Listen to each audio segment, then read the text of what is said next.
As condolences pour in, there are mixed feelings in Kenya and among some other Africans about the late Queen Elizabeth and her country's colonial legacy. Britain once ruled more than half of Africa. Many have fond memories of its longest-serving monarch, who smiled and waved at crowds in 20 countries across the continent during her 70-year reign. But others remember colonial times, like the brutal 1950s crushing of Kenya's Mau Mau rebellion as the sun set on Britain's empire. 98-year-old Kenyan Gitu Wakahengeri was 17 when he joined the rebellion against British rule. He says he mourns Elizabeth as a human being, but won't forget being detained in a camp by British forces, beaten and denied food. They occupied my land, my birthright, he says.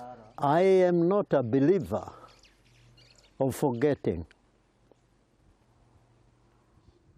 Therefore, we will say, okay, you did what you did. You have said you have written an apology, a regret letter. If you want to apologize in the future, you can do so.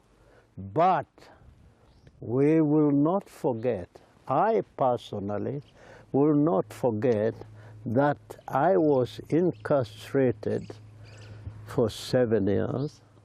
I cannot forget I was put together with my father. I cannot forget I left my children for 7 years without food, without education.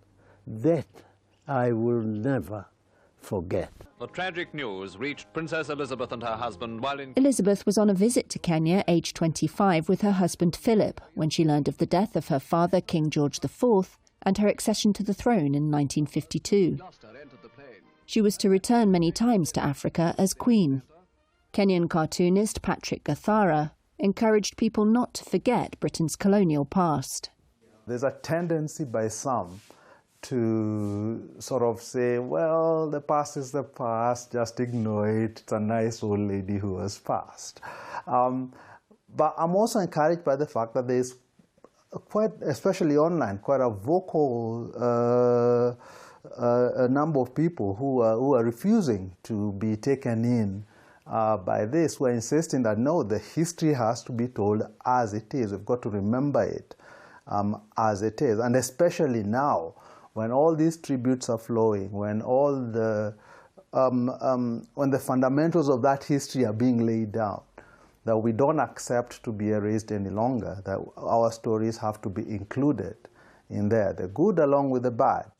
King Charles's accession to the throne has also stirred renewed calls from politicians and activists in former colonies in the Caribbean to remove the monarch as their head of state, and for Britain to pay reparations for slavery.